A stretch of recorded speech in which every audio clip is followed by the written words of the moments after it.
Muy buenas, bienvenidos a otro Chupito de R. Hoy les traemos nuestra primera colaboración del canal y es que estoy aquí, no sé si a la izquierda o a la derecha, pero con mi colega y amigo Alejandro Guillén, también doctor en psicología y experto en metaanálisis. Es una persona que ha llegado a publicar sus metaanálisis en revistas de 8, 9, 10, 15, 30 de factor de impacto, una cosa absurda. Bueno, y ha venido un poco al canal a compartirnos qué es esto de los metaanálisis y cómo se hace en R y en RStudio, ¿cierto? Cierto. Bueno, muy buenas, gracias por invitarme, encantado de estar aquí. En el vídeo voy a intentar explicar un poco cómo hacer metaanálisis en R.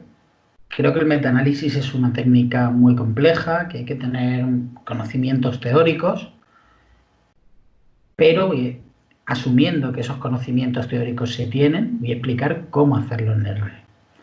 Hay una parte fundamental que es el cálculo del tamaño de efecto.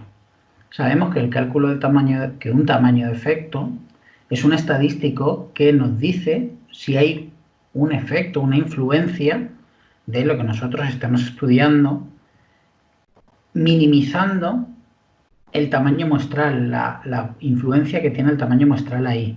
Entonces hay muchísimas formas de estimar los tamaños del efecto en un metaanálisis, pero es fundamental para tener un estadístico conjunto en todos los trabajos y poder hacer el efecto medio que estemos buscando. Todo eso no lo voy a poder cubrir en este vídeo, quizá en un futuro vídeo presentando otro paquete ESC, sí, pero bueno, por el momento voy a intentar explicar metaanálisis en R, asumiendo unas bases teóricas. ¡Comenzamos! Bueno, pues ya dentro de R vemos en primer lugar que hay dos sintaxis abiertas. Este vídeo, este tema se va a dividir en dos vídeos. El primero nos centraremos en análisis como tal y en el segundo nos centraremos más en análisis gráficos, es decir, todas las gráficas, todas las posibilidades gráficas que nos encontramos dentro de un metaanálisis. No todas, pero sí las principales. En ambos casos he empezado con la función IPAC que ya conocemos para cargar los paquetes. En este caso, los paquetes que vamos a utilizar son tres fundamentalmente. Paquete Metaphor es el gran paquete de metaanálisis. Este paquete tenemos una web dedicada, la pongo aquí dentro de la sintaxis, como están viendo. En los comentarios del vídeo estará. Tenemos en esta web, tenemos multitud de recursos, de sintaxis, de posibilidades, de libros, incluso sintaxis ya hechas por el propio autor del paquete o por colaboradores, muy completas y realmente con la que se puede llegar a un nivel de detalle muy alto. El siguiente gran paquete, que no lo voy a explicar, quizá en adelante podamos entrar en ese paquete con más detalle, es el paquete ESC. Este paquete fundamentalmente sirve para estimar tamaños del efecto y variabilidad de esos tamaños del efecto a partir de muchísimos datos primarios. Es decir, nosotros vamos a tener proporciones, vamos a tener medias, vamos a tener correlaciones, vamos a tener zetas, t's, f's, y de todo eso el paquete ESC nos permite estimar un tamaño del efecto para utilizarlo en el metaanálisis. Es un paquete que tenemos que cargar casi siempre que utilicemos Metaphor. En este caso, para facilitar el tratamiento, para facilitar la explicación, ese tratamiento lo hemos hecho previamente. Yo en este curso voy a asumir que todos ya hemos calculado manualmente las Ds y las variabilidades, ¿de acuerdo? El último paquete es RedXL, que es un paquete, como sabemos, para leer bases de datos de Excel. En un chupito anterior se explicó cómo leer bases de datos, ¿de acuerdo? Ponemos el link arriba también por si quieren consultar ese vídeo. Bueno, cargamos la carpeta donde tenemos esa base de datos, yo lo hago así habitualmente, y ya estamos en mi dirección donde tenemos tanto la base de datos como la sintaxis con la que yo estoy trabajando. Carga de la base de datos. Aquí quiero pararme un momento y explicar tres posibilidades.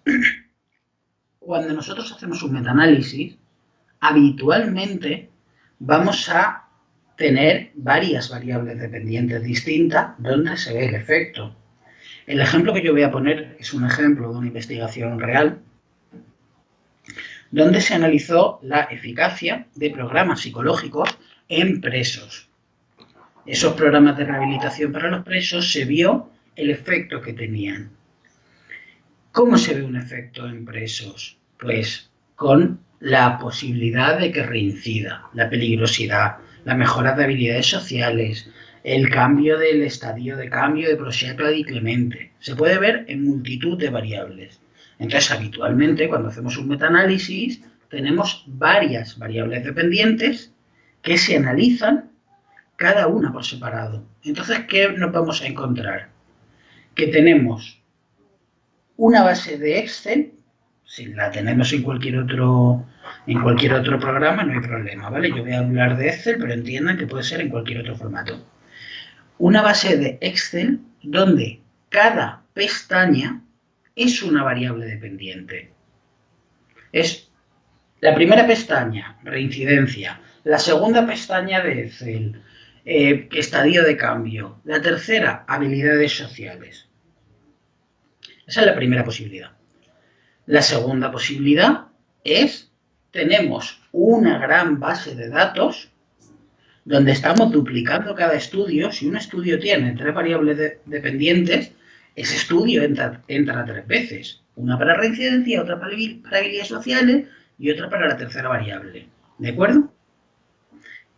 Última posibilidad, que no explico aquí, pero que con estas dos se infiere, que es que tenemos una base de datos, un Excel distinto para cada una. Yo voy a explicar aquí cómo se cargan las bases de datos en las dos primeras. Si tuviéramos un Excel distinto, simplemente escoger esta línea y cambiar nombre de Excel 1, nombre de Excel 2, nombre de Excel 3. ¿De acuerdo? Yo aquí voy a asumir que tenemos una hoja distinta para cada variable dependiente. Yo aquí le estoy diciendo, créame mi objeto, que va a ser mi base de metaanálisis, y léeme dentro de este Excel la hoja reincidencia. Para cambiar a una nueva variable, pondríamos que la hoja es estadio de cambio, que la hoja es habilidades sociales, que la hoja es encontrar un empleo en el primer mes. Iríamos cambiando esto, ¿de acuerdo? Esto es lo que yo tengo como tal en este ejemplo concreto donde solo va a ser una variable dependiente. La otra posibilidad es, nosotros tenemos una base con todas las variables dependientes dentro. Obviamente tenemos una variable que se llama variable dependiente o con el nombre que le pongamos, y ahí dentro nos va a decir, estos estudios son de reincidencia, estos son de habilidades sociales. Y tendríamos que crear nuestra base de datos y una vez la tengamos creada, hacer una subbase. Y le estoy diciendo, dentro de mi base, cógeme todas las filas en las que la variable dependiente, mi variable que se llama VD, sea igual a reincidencia. Y esto guárdamelo en mi subbase. ¿Con qué recomiendo trabajar? Sinceramente, con lo que ustedes se sientan más cómodos. Yo personalmente, que ya llevo unos años de manejo en R, me siento mucho más cómodo haciéndolo de esta segunda opción. Entiendo que hay gente, sobre todo en los primeros metaanálisis o con menos sensación de control, que prefiere hacerlo en una hoja cada variable y menos líos. Yo enseño, digamos, las 3 posibilidades para que ustedes puedan entender lo que sería un caso real y, como lo estén haciendo, seguir trabajando desde ahí, ¿de acuerdo? Sea como sea, ya he explicado esto, cargamos la base de datos. Ya tenemos nuestra base de datos donde tenemos código, título del trabajo, autores 2, que ya explicaré qué es, año, tipo, toda la información que nosotros hemos ido extrayendo para realizar el metaanálisis. Y además de todas estas variables, dentro ya hemos calculado manualmente tanto la D, es decir, el tamaño del efecto, como la variabilidad de ese tamaño del efecto. Los dos grandes datos junto con las Ns que necesitamos para hacer el análisis, ¿de acuerdo? Bueno, dentro de las variables que tenemos en esta base, tenemos una que es el buscador en el que hemos localizado el artículo, WOS, Scopus e Icinfo. En esta sintaxis tengo un ejemplo de subbase hecho con esa variable. Es decir, lo que antes les había explicado de ustedes pueden tener una base con la variable dependiente que sea. Yo voy a poner un ejemplo en mi base con la variable buscador. Aquí a la derecha podemos ver que nosotros tenemos 20 estudios incluidos en este metaanálisis. Si yo ejecuto esta línea de sintaxis, tengo una segunda base. Una base que yo he llamado WOS, Web of Science, donde he puesto dentro de mi base aquellas filas cuyo buscador sea igual a WOS. Y tengo en este caso 3 estudios que han sido localizados mediante ese buscador. Este es un ejemplo. Una especie de condicionante, ¿no? El típico if del SPSS. Si la variable es WOS, entonces, pues, cógeme esos casos. Exactamente, sería algo parecido. No lo voy a utilizar ahora, era simplemente un ejemplo con mi base para que entendieran el ejemplo que he puesto antes de un metaanálisis en el que tenemos todas las variables dependientes puestas juntas. De hecho, como he comentado, yo prefiero trabajar así, ¿de acuerdo? Pero bueno, pasemos ya al propio análisis. Como les he dicho, voy a asumir que ya hemos estimado la D y la variabilidad. Voy a asumir que eso ya lo tenemos hecho con las fórmulas, en el propio Excel, con el paquete ESC, si en un futuro terminamos de usar ese paquete, no habría problema, ¿de acuerdo? Pero bueno.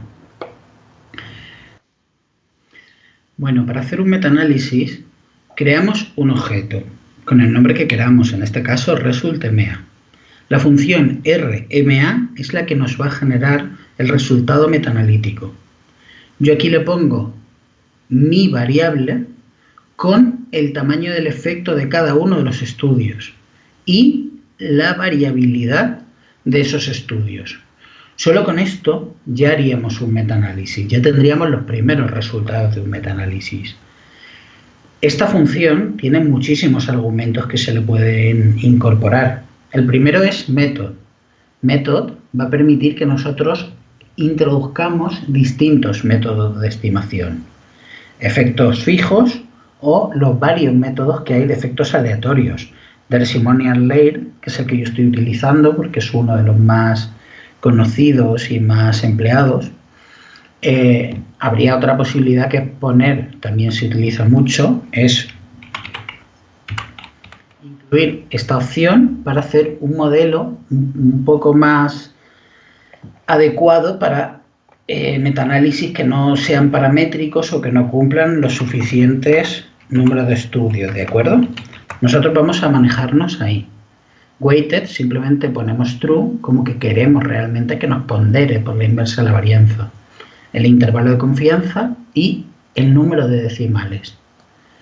Si ejecutamos esto, ya tenemos nuestros resultados metaanalíticos listos en un objeto. O sea que realmente el metaanálisis son 5 líneas de sintaxis, incluso 2, si se comprimen. Perfectamente, con estas 3 primeras tendríamos un metaanálisis hecho. Simplemente que podemos marcar esto si queremos los decimales exactos que queremos o un intervalo de confianza habitual, pero sí, por supuesto que se podría hacer con menos y con más. Estoy poniendo, digamos, una versión simplificada. Si entramos en la web o en la ayuda del paquete, verán que hay muchísima documentación para casos concretos y específicos, ¿de acuerdo? ¿Cómo presentamos esos resultados? Simplemente dándole a esta función. Cuando nosotros le damos, tenemos muchísima de la información relevante de un metaanálisis. Hemos utilizado un modelo de efectos aleatorios en el que se han incluido 20 estudios.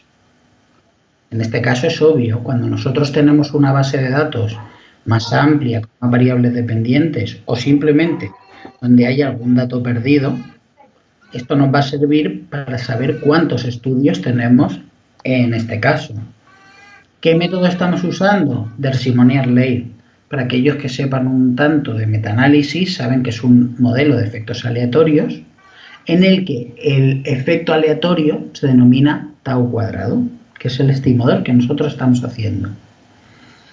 Estos primeros índices son para comparación de modelos. Creo que no son muy relevantes en metaanálisis ni siquiera en este caso, así que no voy a comentarlo demasiado para no hacer muy largo el vídeo. Seguramente Pablo en otros metaanálisis de modelos de ecuaciones estructurales les hablará ligeramente de los índices. En otro chupito de R. En otro chupito. Bueno, estos son los índices tau. Habitualmente hay que reportarlos en un metaanálisis en el que se hayan utilizado efectos aleatorios. Y aquí tenemos I cuadrado, que nos indica el porcentaje de variabilidad que hay dentro de nuestro tamaño del efecto medio. Es decir, nosotros hemos calculado un tamaño de efecto medio, que está más abajo, ¿vale? Lo explico ahora y así es más fácil explicar eso. Tamaño de efecto medio, 0,43. Las intervenciones en prisión dirigidas a disminuir el riesgo de reincidencia tienen un efecto de 0,43, 0,44 si redondeamos. Pero, ¿hay variabilidad entre los estudios? ¿Hay estudios que tienen un efecto muy bajito y otros que tienen un efecto muy alto? ¿Sí? No. Eso lo vamos a saber con el test de heterogeneidad y con la I cuadrado.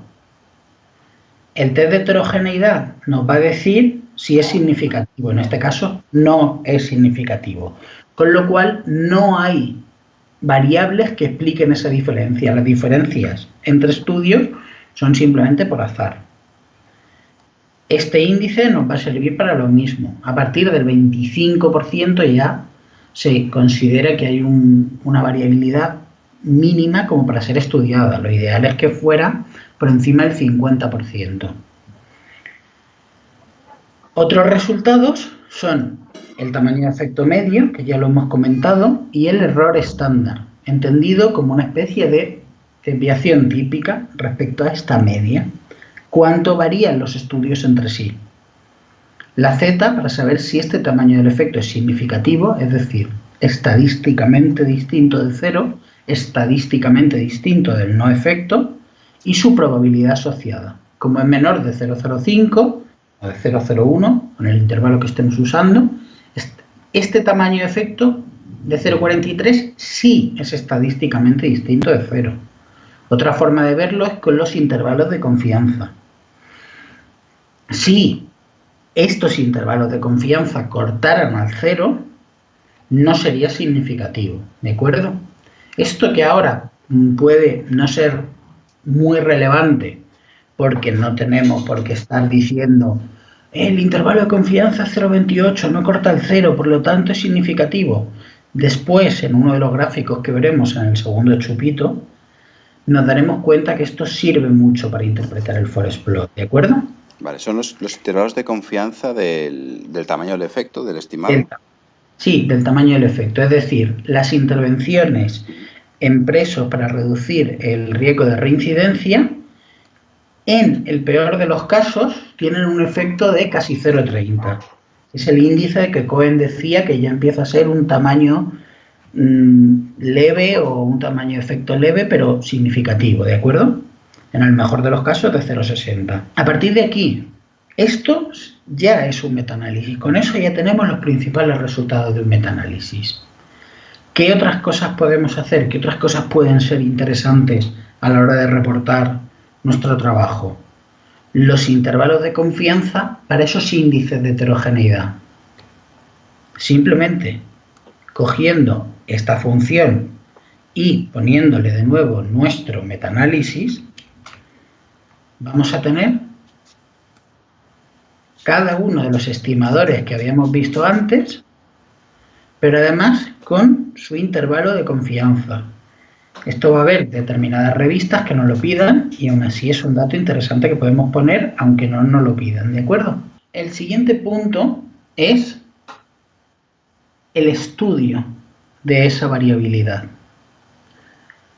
Cuando nosotros obtenemos que la variabilidad es alta, que esa heterogeneidad es alta, estamos diciendo, mire, mi tamaño de efecto medio es 0,43, pero los estudios varían mucho entre sí.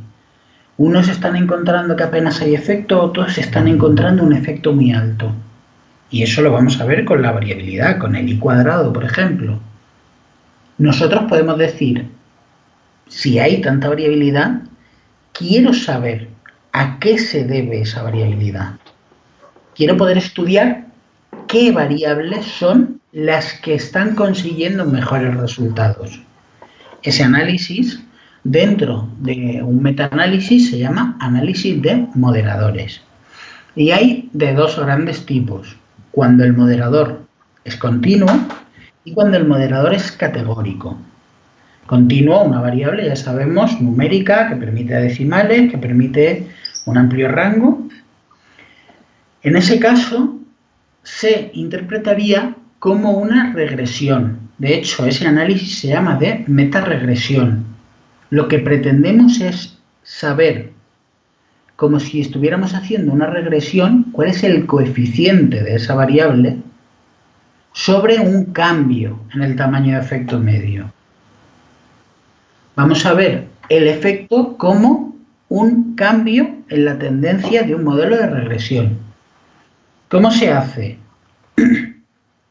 Creamos nuestro objeto, le ponemos el nombre que queramos. En este caso yo he puesto moderador duración. Voy a estudiar el número de sesiones. ¿Influye? ¿Son igual de efectivos los programas que usan 2 sesiones o los que usan 25? Porque si con 2 es suficiente, no perdamos el tiempo. Vamos a hacerlo directamente en 2 sesiones. Oiga, no, es que más sesiones es relevante. Pues no perdamos el tiempo haciendo solo 2 porque no van a ser suficientes. ¿De acuerdo? La misma función que antes, incluyendo tamaño de efecto y variabilidad, con todo lo demás igual, pero añadiendo una línea. Moderadores se incluyen en el modelo de regresión dentro de nuestra base de datos la variable que nos interesa. Ejecutamos y ya tenemos nuestro moderador continuo hecho. Si nosotros lo ejecutamos o vemos los resultados que nos han salido, nos vuelve a salir un resultado similar a antes. En este caso es muy similar, simplemente que tenemos que mirar 2 cosas. Test de moderadores. Ahora se ha convertido la Q que antes usábamos para ver heterogeneidad, se ha convertido en un test de moderadores. Nos va a decir si el moderador es influyente o no. En este caso, se acepta la hipótesis nula, por lo que el efecto de este moderador es igual a 0. No hay influencia del moderador. Lo siguiente que nosotros tenemos que ver es, esto es un modelo de regresión normal y corriente, esto es el punto en el que parte la ecuación, en el que la ecuación corta al eje x0, en el eje y sería 0,36, y esto es lo que nos está cambiando esa pendiente cada vez que se incrementa una sesión más. No hay mucho cambio y de hecho si vemos la probabilidad, que es la misma que la del test de moderadores, nos está diciendo que ese intervalo de confianza, que ese efecto no es significativo, ¿de acuerdo?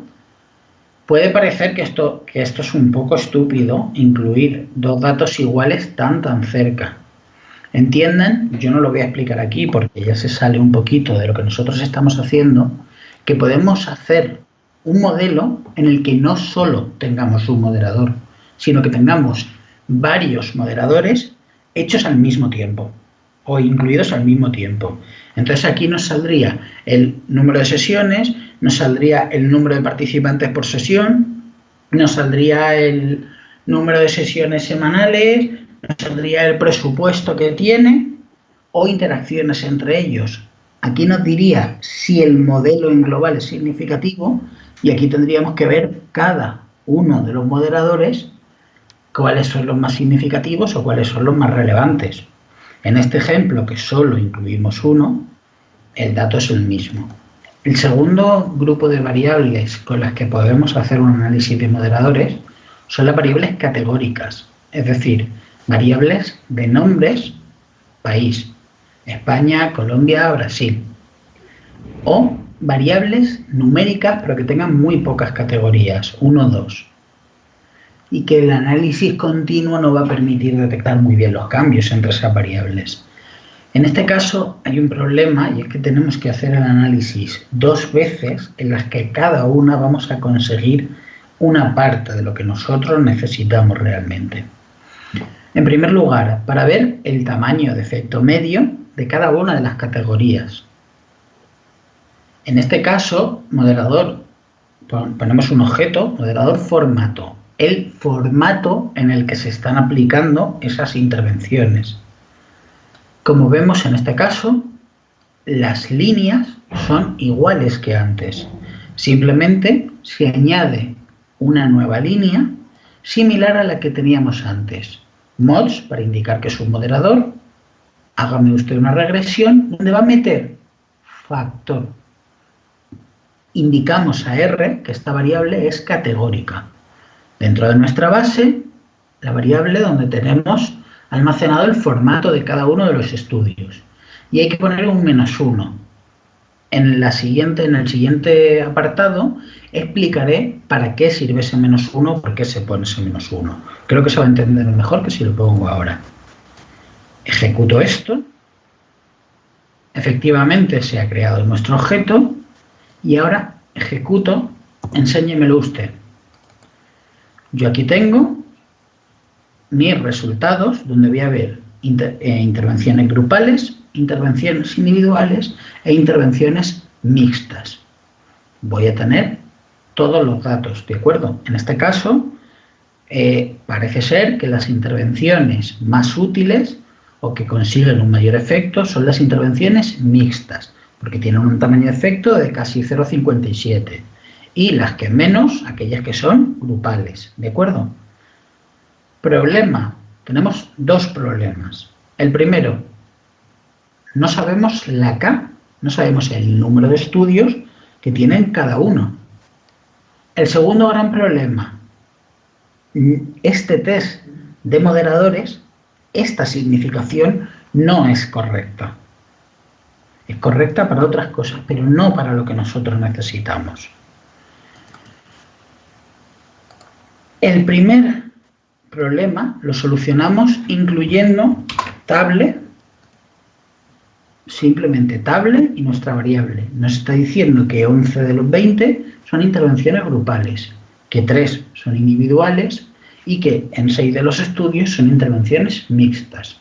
Con eso ya tendríamos la primera parte. Sabemos la K, la D, el tamaño de efecto, y la variabilidad de ese tamaño de efecto.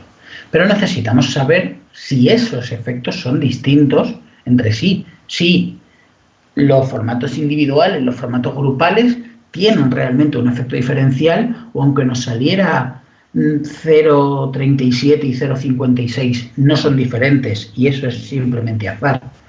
Para ello... ¿Sería como una especie de prueba post-hoc de los ANOVAs? Sí, esto, pero no lo he dicho antes, gracias por cortarme, Pablo.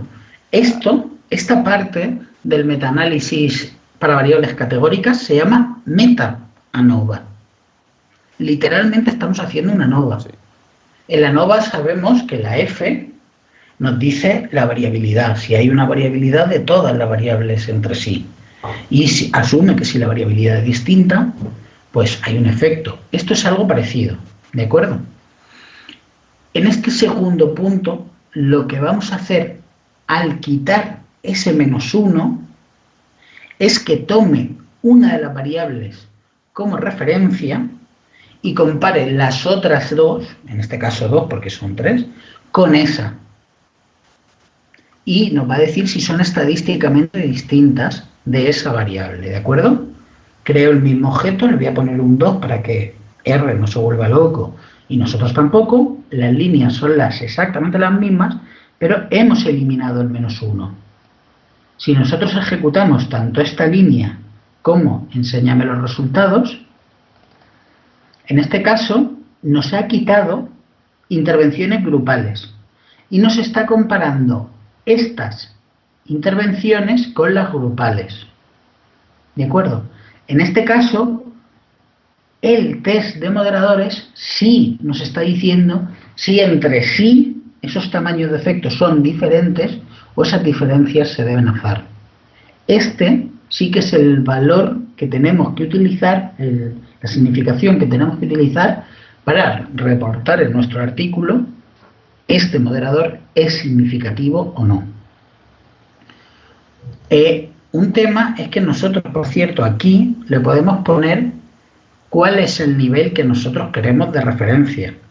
Nosotros podríamos haber mirado aquí y haber dicho, el grupal es el más bajo. Quiero que mi referencia sea el grupal. Porque podría haber sido que este fuera 0,48 y este 0,37. Y me está comparando todos con el intermedio. Hay menos posibilidades de que haya efecto. Eso es posible. Y podemos ponerle aquí referencia igual, ref level y el nivel que queramos, ¿de acuerdo? Pero eso ya es algo muy, muy específico y que vamos a utilizar pocas veces. Pues hasta aquí hemos calculado el tamaño de efecto medio, la significación, la heterogeneidad y demás, y hemos analizado fuentes de heterogeneidad. Otras cosas que nosotros podemos hacer en un metaanálisis, o que se suelen hacer, es analizar si ha habido un problema en la selección de los estudios, lo que se llama sesgo de publicación. Como aquellos estudios que no tienen un tamaño de efecto significativo tienen menos probabilidad de ser publicados, teóricamente, puede ser que hayamos cogido estudios que inflen el tamaño de efecto, que hagan que el tamaño de efecto sea superior. Hay distintas formas de analizar eso. El primero es el test de Eger. Simplemente con esta línea, rectest, nuestro objeto donde tenemos el metaanálisis y el modelo, que es un modelo lineal. Si la ejecutamos, ya tenemos nuestro test donde tenemos que mirar la significación. En este caso nos está diciendo que no hay sesgo de publicación, que no hay estudios que vayan a modificar esto, a los resultados significativamente. ¿De acuerdo? A mí me parece una de las formas más interesantes de analizar el sesgo de publicación, porque tenemos nuestra significación y solo con eso ya tenemos unos resultados muy, muy válidos. La siguiente prueba es el test de Rosenthal. Sabemos que para algunos metaanálisis se puede utilizar el de Orwin. Cambiándole el type podemos usar una u otra, ya sea al tener un metaanálisis de efectos fijos, de efectos aleatorios o de efectos aleatorios pero con variables específicas. Esta prueba de Rosenthal, también llamada del falso número de seguridad, nos va a indicar cuántos estudios hemos perdido sin efecto para hacer que nuestros resultados no sean significativos. En este caso, nos están diciendo que hemos perdido 242 estudios. Realmente el número de seguridad de Rosenthal es, nosotros tenemos un tamaño de efecto, en nuestro ejemplo creo que era 0,47. Y tenemos un punto crítico, que es el punto en el que ese tamaño del efecto ya no sería significativo. Si yo he perdido un estudio con tamaño de efecto nulo, con tamaño de efecto 0, porque no se ha publicado nunca, y yo lo he perdido, ¿qué hubiera pasado si ese estudio estuviera dentro? Que se reduciría un poco el tamaño del efecto. El tamaño de efecto se reduce un poco. Metemos un segundo, sí. Un tercero. hay un punto en el que mi tamaño de efecto medio colapsa con la no significación. En este punto de aquí ya no es significativo.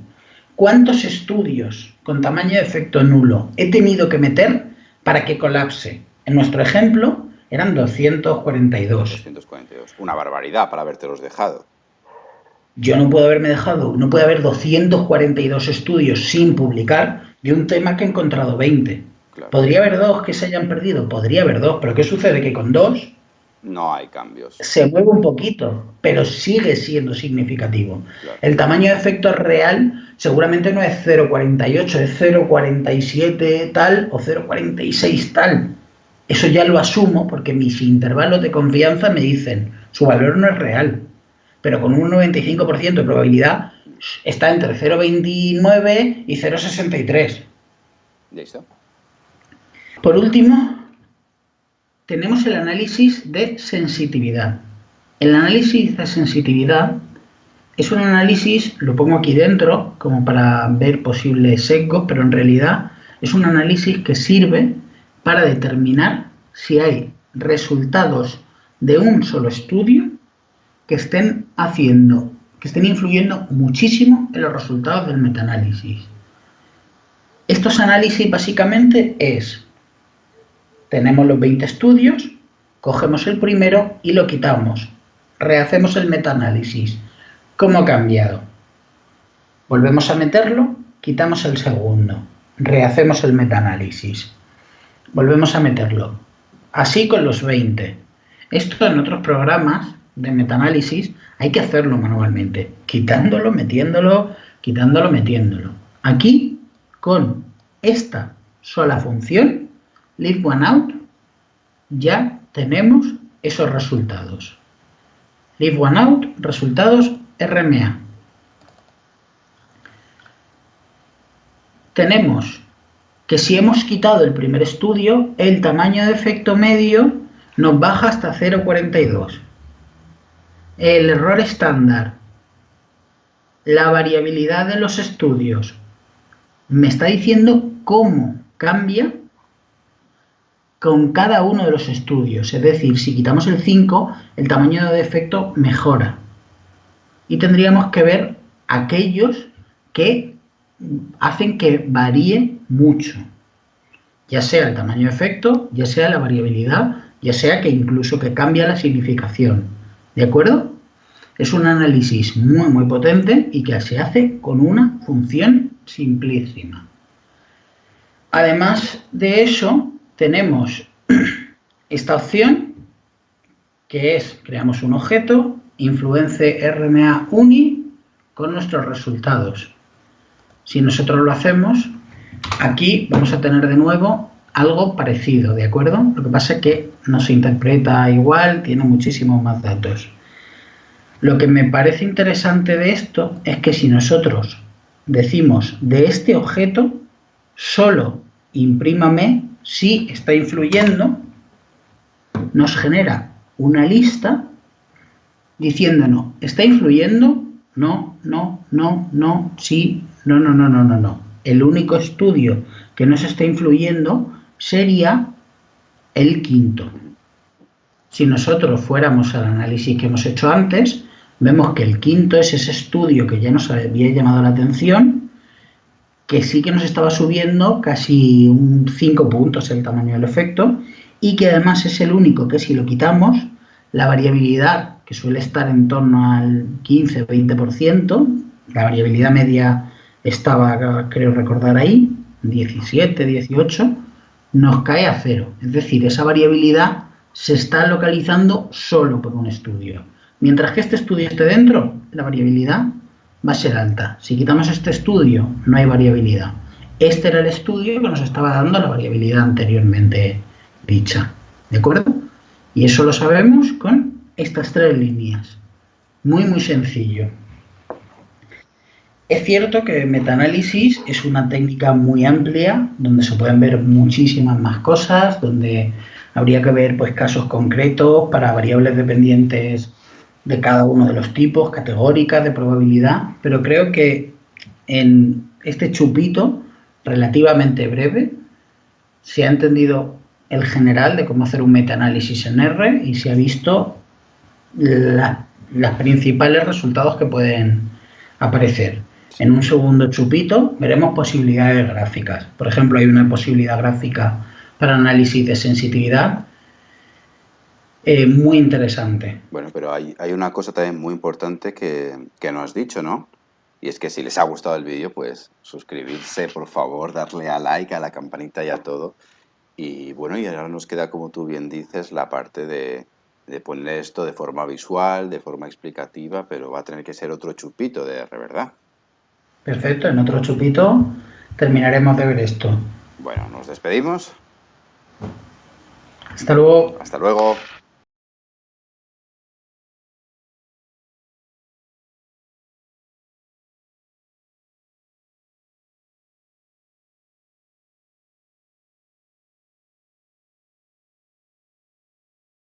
Creamos un objeto, lo llamamos como nosotros queramos, y la función RMA es la que nos va a generar el metaanálisis.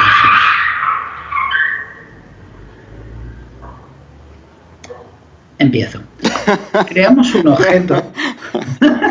Es que no sé si has oído el coche, el perro. Claro que lo he oído. Increíble, estás ahí. Parece una persecución policial. Bueno, tengo la ventana. Espérate que igual no está cerrada del todo.